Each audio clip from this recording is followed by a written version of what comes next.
Olá, meus caros, é um prazer imensurável estar com vocês novamente para conversarmos sobre diversos assuntos aí, tá ok? Hoje nós vamos falar sobre algumas notícias que repercutiram ao longo da semana que eu acho que vale a nossa boa e velha reflexão sobre o assunto, tá?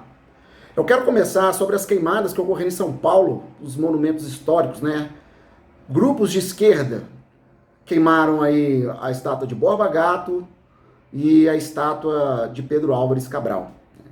E eu acredito que esses eventos teve pouca repercussão na velha mídia, e a repercussão que teve não foi a que eu esperava, né, de criticar, né, de considerar esse tipo de ato como antidemocrático ou qualquer coisa nesse sentido, mas não foi, né? Pelo contrário, várias pessoas bateram palma, elogiaram, e algumas aproveitaram até para se beneficiar em cima, né? Por exemplo, a Thalira Petroni, que é deputada aí do PSOL, do Partido Socialista Liberal, ela apresentou o projeto de lei dela, né, que dispõe sobre a proibição de homenagem a proprietários de escravo, né?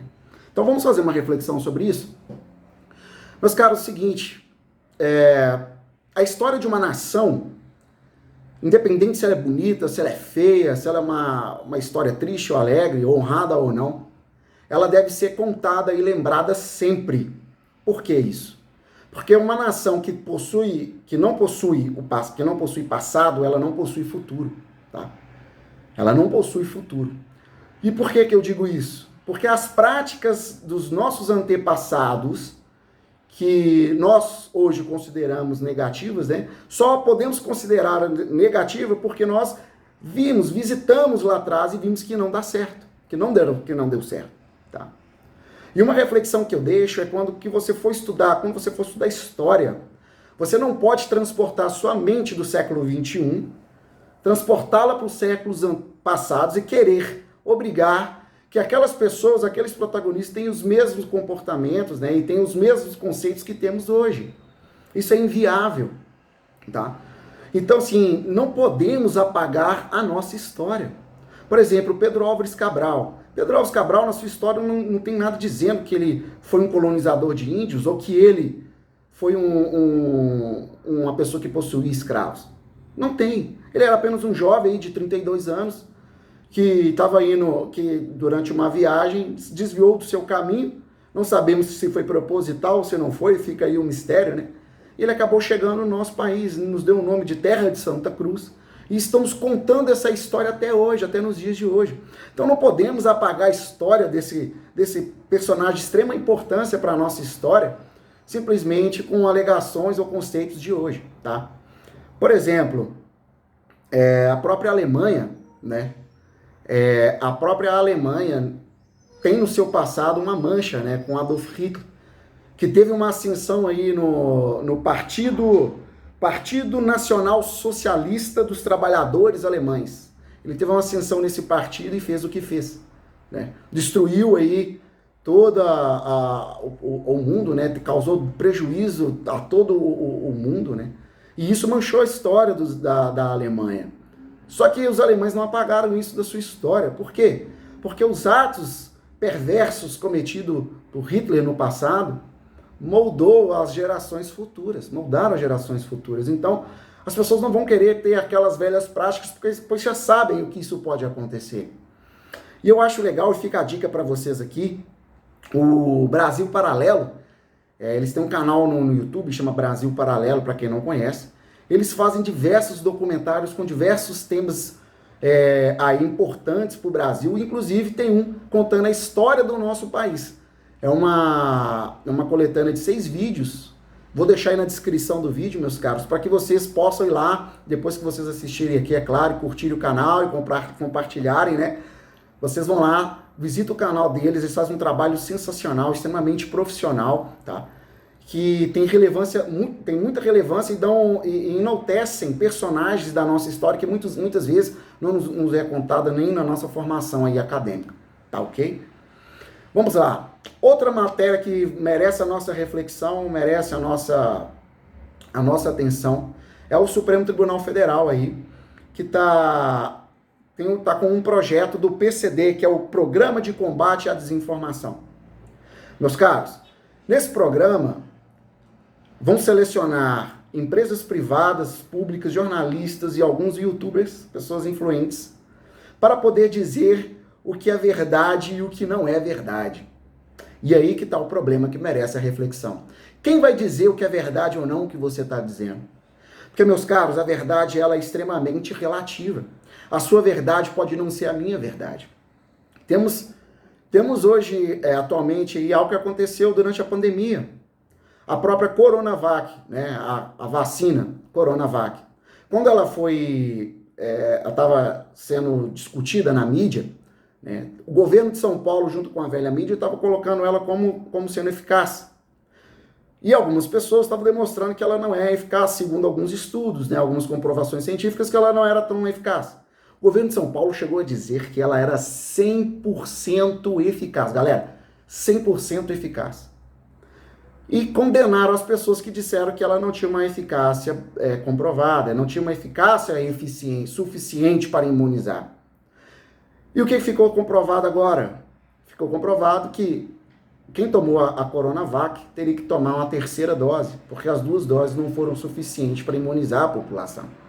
Veja bem, o que foi dito lá atrás está se comprovando, né? E outra coisa, alguns países, como Estados Unidos e outros países da Europa, não aceitam, não reconhecem a Coronavac como um imunizante. Então, se você que tomou Coronavac querer viajar para esses outros países, você não vai conseguir entrar no país, porque eles não consideram a eficácia da Coronavac. Então, veja bem, lá atrás, queriam criticar aquelas pessoas que fizeram matérias ou que expressaram sua opinião sobre a Coronavac. Chegaram até, na época, alguns canais terem seus vídeos tirados do ar por conta disso. E hoje se comprovou verdade. Então não existe uma verdade absoluta sobre os temas, né? E a nossa própria Constituição reconhece isso, né? No artigo 220, no artigo 5º da Constituição, ele diz assim, no inciso 9º, é livre a expressão de atividade intelectual, artística, científica e de comunicação, independentemente de censura ou licença. No artigo 220, ela fala assim, a manifestação de pensamento, a criação, a expressão e a informação sob qualquer forma, processo ou veículo não sofrerão qualquer restrição. No parágrafo 2º, ela ainda diz, é vedada toda e qualquer censura de natureza política, ideológica ou artística. Então, galera, essa medida que o Supremo Tribunal Federal está querendo implementar, ela é muito temerária, ok? É como se fosse o Ministério da Verdade. Eles vão censurar o que você vai poder dizer ou não. E galera, fazendo uma reflexão aqui mais profunda, tendo em vista aí essa briga política, tendo em vista que se aproximam as eleições, né? As velhas oligarquias que estão no poder aí, né? As velhas famílias que estão no poder desde o golpe de 1889, que deram aí na família real. Eles não querem que o Brasil tome um rumo diferente do que tinha antes. Então eles estão utilizando de toda a arma, todo o poder que tem para derrubar aí o candidato Jair Messias Bolsonaro antes das eleições. Isso é a pura verdade, né? Chegou ao ponto daí das pesquisas dizendo que o Lula tem mais de 50% da intenção de votos e tal. O próprio Bolsonaro fez uma visita a Uberlândia ontem, dia 31, e viu e ficou comprovado como que ele foi recebido nas cidades que ele vai. Toda vez que ele vai, ele é recebido por uma multidão de pessoas. Teve a motociata, mais de 200 mil pessoas lá, esperando o presidente Bolsonaro. Então, e todo lugar que o Lula vai não é tão bem recebido, ou não tem essa expressão. Até no próprio Rio Grande do Norte, que ele foi, não teve aí mais que 50 pessoas lá, né, recebendo ele, não teve uma recepção no aeroporto, nem nada disso. Eu tô querendo dizer isso aqui, não tô querendo brigar, você tem o direito de acreditar em que você quiser, mas os fatos nos mostram outras coisas. Então, a gente tem que ter cuidado com quem que vai dizer o que é verdade e o que é mentira, entende? Então não podemos deixar que algum órgão, seja ele público ou não, diga o que é verdade ou não, tá? Isso afeta diretamente a nossa liberdade, né? E por falar em liberdade, meus caros, eu quero ressaltar aqui novamente, né, o evento que vai ter, né, na manifestação do dia 7 de setembro. Vou fazer essa convocação aí para vocês que ainda não se decidiram se vão ou não prestigiar o seu país, tá?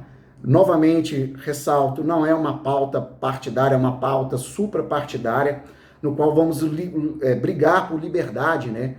Por liberdade de expressão, né? Porque o que está acontecendo hoje, né, com o Supremo Tribunal Federal tomando medidas não republicanas, né? Prendendo pessoas sem o devido processo legal, enfim, dentre outros.